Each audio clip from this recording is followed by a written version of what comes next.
ಇವತ್ತು ನಮ್ಮ ಅಚ್ಚುಮೆಚ್ಚಿನ ನಾಯಕರು ಭಾರತ ಕಂಡ ಅಪ್ರತಿಮ ರೈತ ಮುಖಂಡರಾದಂಥ ಮಾಜಿ ಪ್ರಧಾನಿಗಳು ಆದಂಥ ದೇವೇಗೌಡ ಅಪ್ಪಾಜಿಯವರ ಹುಟ್ಟುಹಬ್ಬ.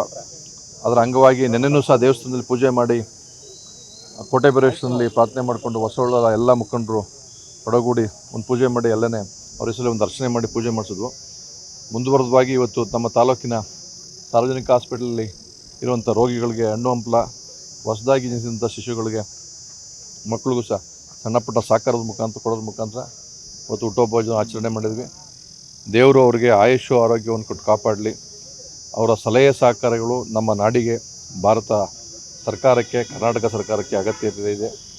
ಬಹುತೇಕ ನಾಡು ಕಂಡಂಥ ಅಚ್ಚುಮೆಚ್ಚಿನ ಪ್ರಧಾನಮಂತ್ರಿಗಳಾದಂಥ ಮೋದಿಜಿಯವರು ಸಹ ಇವತ್ತು ದೇವೇಗೌಡ ಅಪ್ಪಾಜಿಯವರ ಕೆಲಸ ಕಾರ್ಯಗಳನ್ನು ಶ್ಲಾಘನೆ ಮಾಡಿದ್ದಾರೆ.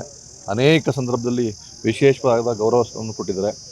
ತಾವೆಲ್ಲ ನೋಡ್ತಾ ಇದ್ದರೆ ಇವತ್ತು ಏನು ನಮ್ಮ ಕರ್ನಾಟಕದ ನೆಲ ಜಲ ನಾಡು ನುಡಿ ಸಂಸ್ಕೃತಿ ಬಗ್ಗೆ ಧ್ವನಿ ಎತ್ತುವಂಥ ಏಕೈಕ ಸಂಸದರಾಗಿ ಇವತ್ತು 93ನೇ ವಯಸ್ಸಿನಲ್ಲೂ ಸಹ, ಅವರ ಇಳಿ ವಯಸ್ಸಿನಲ್ಲೂ ಸಹ ಏನೇ ಒಂದು ಸಮಸ್ಯೆ ಇದ್ದರೂ ಸಹ ಸಂಸತ್ನಲ್ಲಿ ಧ್ವನಿ ಎತ್ತಿ ಅದಕ್ಕೆ ನ್ಯಾಯ ಒದಗಿಸ್ಕೊಡುವಂಥ ಕೆಲಸ ಮಾಡ್ತಾಯಿದ್ದಾರೆ.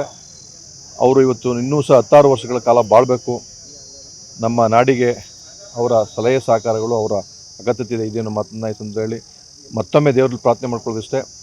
ಅವರಿಗೆ ಆಯುಷ್ಯು ಆರೋಗ್ಯವನ್ನು ಕರುಣಿಸಲಿ, ಅವರ ಕುಟುಂಬಕ್ಕೆ ರಾಜಕೀಯ ಶಕ್ತಿಯನ್ನು ಕೊಡಲಿ ಅಂತ ದೇವರಲ್ಲಿ ಪ್ರಾರ್ಥನೆ ಮಾಡ್ಕೊತೀವಿ.